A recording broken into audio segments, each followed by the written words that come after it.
হরে কৃষ্ণ। আমি সঞ্জয়। আমার চ্যানেলের নাম সনাতনী কথা সত্য কথা। তো আজকে আবার এসেছি আরেকটি নতুন তত্ত্ব কথা নিয়ে।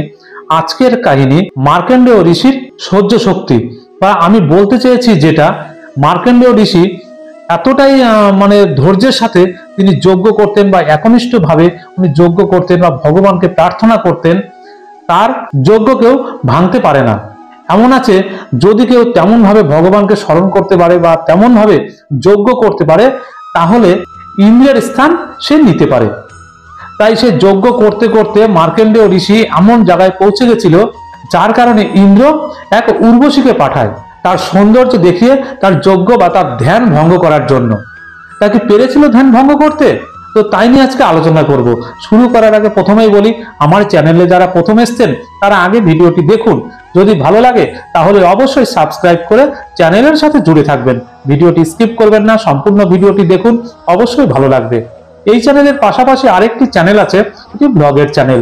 চ্যানেলটির নাম গীতা পাঠ ব্লগ। সেই চ্যানেলটির লিংক আপনি কমেন্ট বক্সে পেয়ে যাবেন। তাহলে আর কথা বাড়াচ্ছি না, শুরু করছি আজকের কাহিনী। তাহলে দেখতে থাকুন। তবে ভিডিওটি যদি ভালো লাগে লাইক কমেন্ট শেয়ার অবশ্যই করবেন, এবং শেয়ার করে বন্ধুদের কাছে পৌঁছে দেবেন আজকের এই ঘটনাটি জানার জন্য। তাহলে শুরু করছি, দেখতে থাকুন। মার্কণ্ডেয় ঋষি ও অপ্সরার সংবাদ। এক সময় বাংলার সমুদ্রের তীরবর্তী স্থানে মার্কণ্ডেয় ঋষি তপ করছিলেন।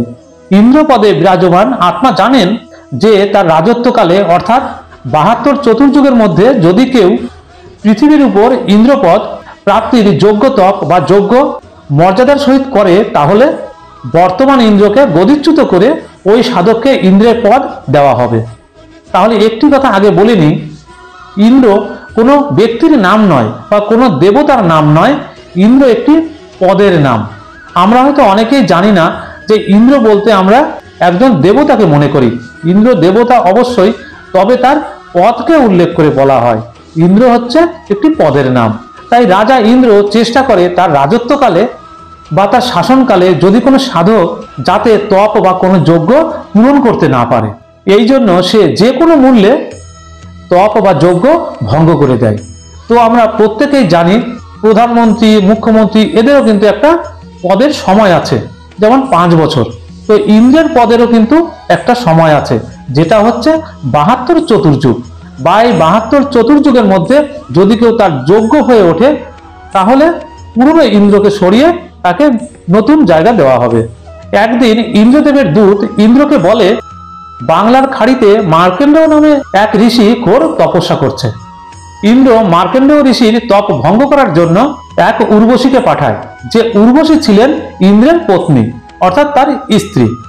দেবপরী সুন্দর শৃঙ্গার করে মার্কণ্ডেয় ঋষির সামনে এসে নিজের সিদ্ধি শক্তি দিয়ে বসন্ত ঋতুর বাতাবরণ তৈরি করে নাচ গান করতে থাকেন। ঋষির কোনো ইচ্ছা বা হালচাল না দেখে দেবপরী নিবস্ত্র হয়ে যায়, অর্থাৎ সেই দেবপরী উলঙ্গ হয়ে যায়। তখন মার্কণ্ড ঋষি বলে, হে পুত্রী, তুমি এ কি করছো এই গভীর জঙ্গলে? একা কি জন্য এসেছো? উর্বশী বলে, আমার রূপে মুগ্ধ হয়ে এই জঙ্গলের সমস্ত ঋষি নিজের সন্তুলন হারিয়ে ফেলেছে। অর্থাৎ এই উর্বশীর শরীর দেখে অনেক ঋষির ধ্যান ভঙ্গ করে দিয়েছে। কিন্তু আপনি ডগমগ হননি তো? আপনার সমাধি কোথায় ছিল?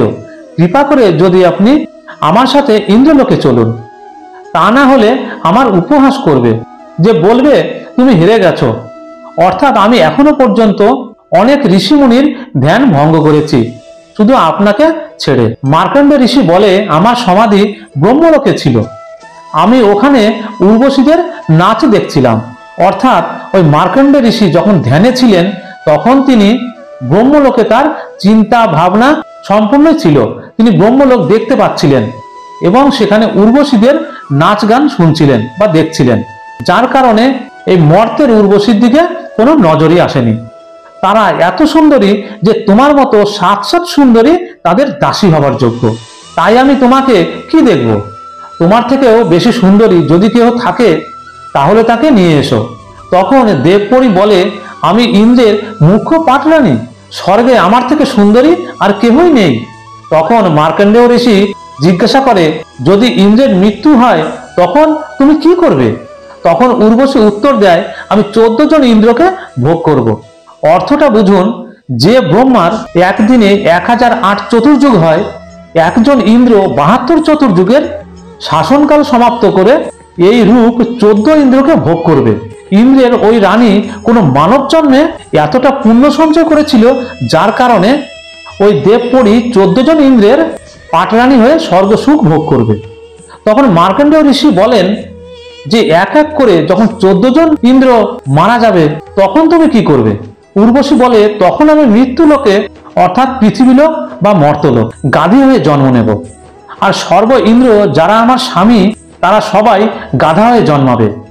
মার্কণ্ড ঋষি বলে, তাহলে কেন আমাকে এমন লোকে নিয়ে যেতে চাও যে লোকের রাজা গাধা এবং রানী গাধীর রূপে জন্ম নেবে?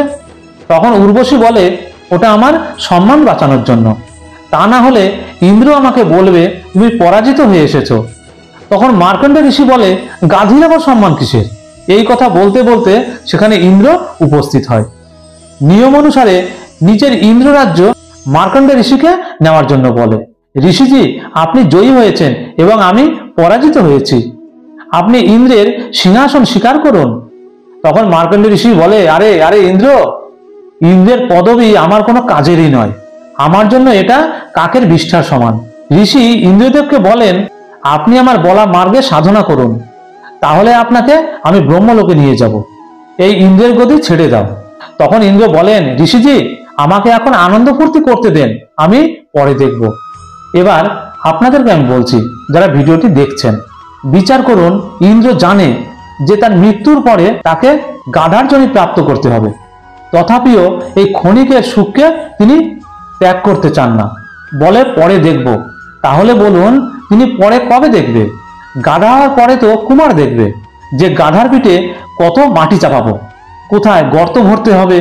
পৃথিবীর উপর কোনো ভূখণ্ডের প্রধানমন্ত্রী, মুখ্যমন্ত্রী, রাজ্যমন্ত্রী বা কোনো সরকারি পদের কর্মচারী বা কোনো ধনী ব্যক্তিকে যদি বলেন আপনি ভক্তি করুন, তা না হলে পরজন্মে আপনাকে গাধার জনি ভোগ করতে হবে, এই কথায় উনি কিন্তু ক্রোধিত হয়ে যাবে। হয়তো তা না হলে উনি বলবেন যে আমি কেন গাধা হব, আর দ্বিতীয়বার আপনি এ ধরনের কথা বলবেন না। আর ধরুন যারা একটু সভ্য, তাদেরকে যদি বলা হয়, তারা বলবে কে দেখেছে গাধা হতে? তখন তাকে যদি বলা হয় সর্ব সদ্গ্রন্থ ও সন্তজন একই কথা বলে, তখন কিন্তু অধিকাংশ লোক বলবে এসব পরে দেখব, এখন সময় নেই। তাদের কাছে নিবেদন, মৃত্যুর পশ্চাৎ গাধা হওয়ার পরে কি দেখবে? তখন তো কুমার দেখবে গাধার সাথে কেমন ব্যবহার করতে হবে।